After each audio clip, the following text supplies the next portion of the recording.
The sum total of what you learn at school is the sum total of what happens during those 1 million minutes. The biggest influence on what happens during those 1 million minutes is the teachers and teaching. You would never take a surgeon and get them to spend 4 years in a lecture theatre learning about surgery and then say, go operate on people.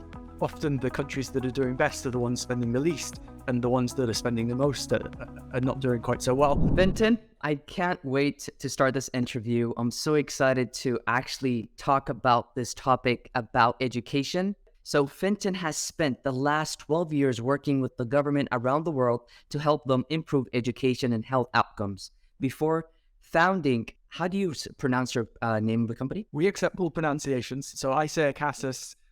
Acasus. Acasus. Okay. Yep. Exactly. Thank you for saying that, because I went on Google. There's so many different pronunciations and I wanted to get it the right way, but I guess there's no right way. There's different pronunciations. Awesome. He was a member of McKinsey Public Sector practice supporting governments around the world, transformational reforms. He's the author of a number of books and articles, including Lesson Learned and How Good Policies Produce Better Schools and The Learning Challenge.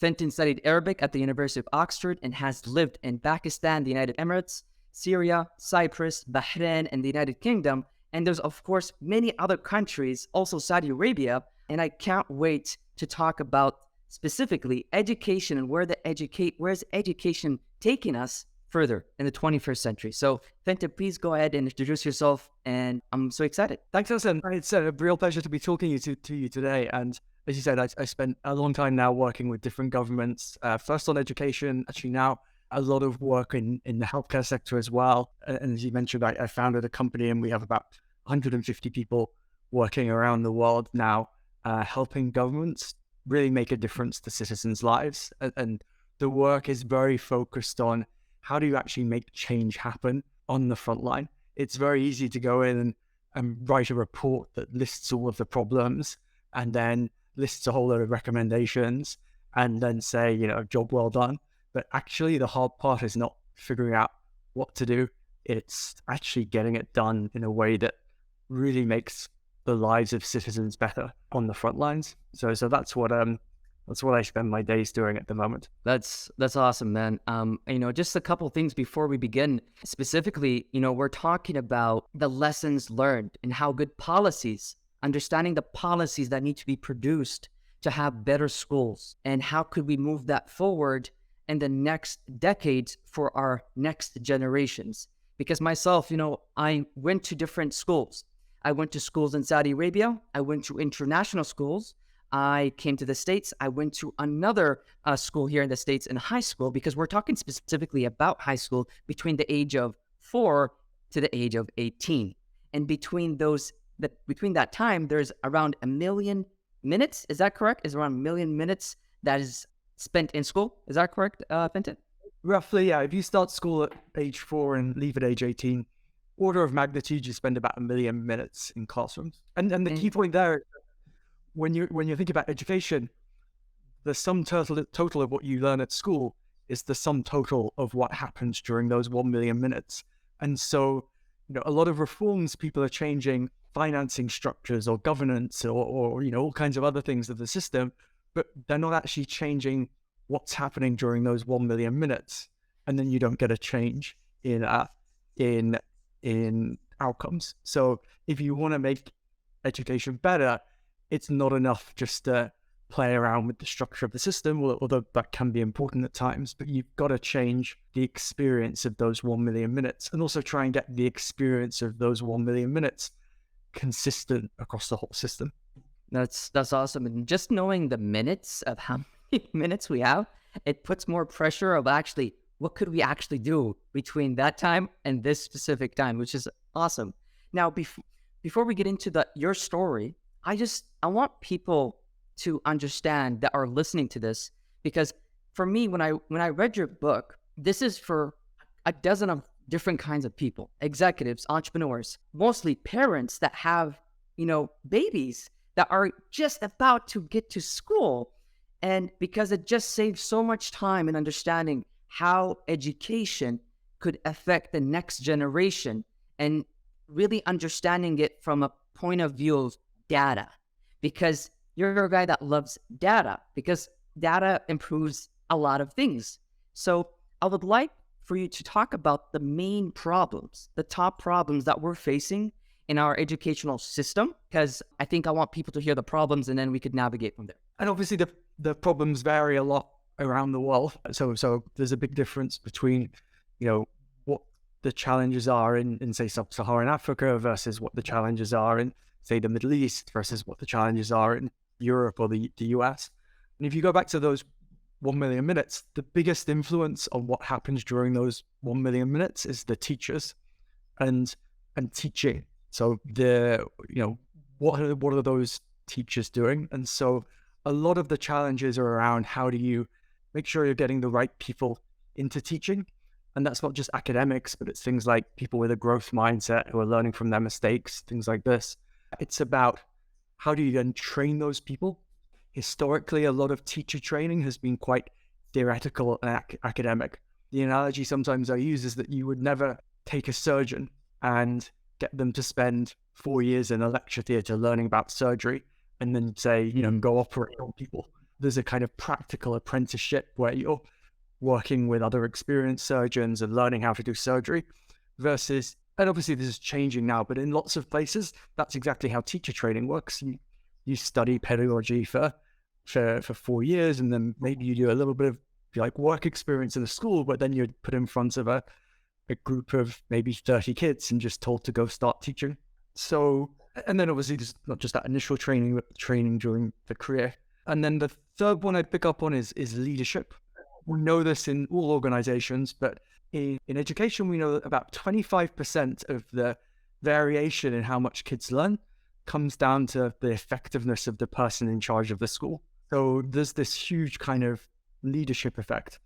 And then the final thing I'd say, this kind of big challenges, and we could go on and list another 20, is and maybe I always put this, if you sat down and said, what does someone need to be successful in the 21st century? I doubt you'd start with biology, chemistry, physics, history, geography, English, language, and so on. You'd probably say problem solving and creativity and leadership and the ability to work in teams and things like that. And that's not to say that knowledge subjects aren't important. And certainly something like mathematics, we know is your ability in mathematics at the age of 7 is the best predictor of your salary at the age of 40. If you have to pick one variable, that's the one. So it's not to say those traditional subjects aren't important, but there's a shift that needs to happen from more traditional, almost you might call it 19th century curricula, to curricula that keep in mind that a child who starts school this year is going to be in the labor force perhaps until maybe 2090.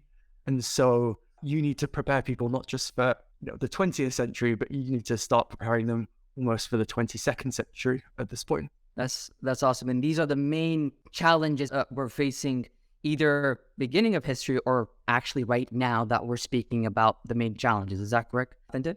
Yeah, I'd say those are the 4 big challenges that are common in most school systems.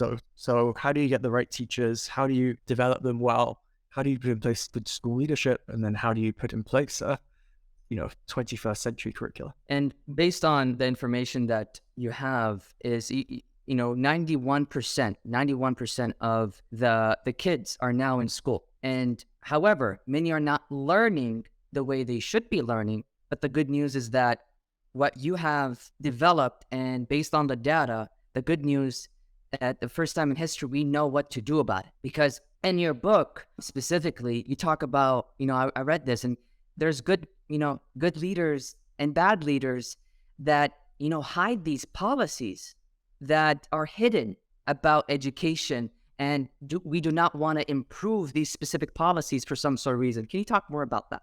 Actually, I say you're absolutely right. The challenge is learning. And even to some extent in the developed world, you still see a lot of variation between the best schools and the worst schools, and a learning difference. If you go though to the developing world, like somewhere like sub-Saharan Africa, what you see is, as you say, perhaps more than 90% of children in school, but many of them are not learning. And the 10% who are not in school, a very large proportion of those are children who did go to school, but gave up because they weren't actually getting anything. So it is a learning challenge. The other thing I'd add to that is obviously what we've seen over the past almost 3 years now is huge amounts of school closures.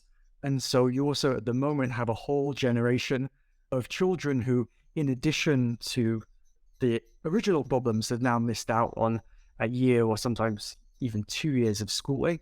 So that, what we call the learning crisis that existed before, is now even worse. And so the need for policymakers to be both informed about what to do, but then have the tools to make it happen is perhaps even greater now than it was 3 years ago.